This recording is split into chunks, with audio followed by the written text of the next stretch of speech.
Hi dears, it's me Devu Gokul. അപ്പോൾ ഒരു evening ആയപ്പോഴത്തേന് എനിക്ക് കോൾഡ് കോഫി കുടിക്കാനായിട്ട് ഭയങ്കര ആഗ്രഹം. പുറത്ത് പോയി കഴിക്കാൻ പറ്റാത്തതുകൊണ്ടിട്ട് ഞാൻ വീട്ടിൽ തന്നെ ഉണ്ടാക്കാമെന്ന് വിചാരിച്ചു. ഒരു തട്ടിക്കൂട്ട് കോൾഡ് കോഫി നേരത്തെ തന്നെ ഞാൻ പാല് കാച്ചി ബോട്ടിലാക്കി വെച്ചിട്ടുണ്ടായിരുന്നു. നമ്മുടെ വീട്ടിൽ ഈ കോഫി പൗഡർ ഫ്രിഡ്ജിലാണ് വയ്ക്കുന്നത്. അതാകുമ്പോൾ കട്ടിയായി പോവില്ല. ആദ്യം ഒരു സ്റ്റീൽ ഗ്ലാസ്സിലേക്ക് കുറച്ച് കോഫി പൗഡറും കുറച്ച് ഷുഗറും എടുത്തിട്ടുണ്ട്. അതിൻ്റെ കൂട്ടത്തിൽ ഒരു തുള്ളിയോളം വെള്ളം ചേർത്ത് കൊടുത്തു. എളുപ്പം ഉണ്ടാക്കാം കേട്ടോ. നിങ്ങൾക്കിത് തണുത്ത പാലിലൊഴിക്കുമ്പം കോൾഡ് കോഫി എന്നും ചൂട് പാലിലൊഴിക്കുമ്പോൾ ഡാൽഗോണ കോഫി എന്നും പറയാം.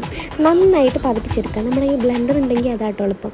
അതില്ലാത്തതുകൊണ്ടിട്ട് ഞാൻ സ്പൂൺ വെച്ചെടുത്തു. എന്നിട്ട് ആ ഒരു മിക്സിനെ ഒരു ഗ്ലാസ്സിലേക്ക് പകർന്നു കൊടുക്കുക. സിമ്പിളാണ്, എളുപ്പമാണ്. പാല് ഞാൻ ബനാനക്ക് കാച്ചിയിട്ട് ഞാൻ ഫ്രിഡ്ജിൽ വെച്ചിരുന്നതാണ് കേട്ടോ, തണുപ്പിക്കാൻ വേണ്ടിയിട്ട്. ഇത്രയേ ഉള്ളൂ. എന്നിട്ട് നന്നായിട്ടൊന്ന് മിക്സ് ചെയ്യുക, കുടിക്കുക. ഭയങ്കര ടേസ്റ്റാണ്. നമ്മൾ ഷോപ്പിൽ പോയി മേടിക്കുമ്പോൾ ഇത്രയും ടേസ്റ്റ് കിട്ടില്ല. വീട്ടിലൊന്ന് ട്രൈ ചെയ്ത് നോക്കാൻ മറക്കരുതേ.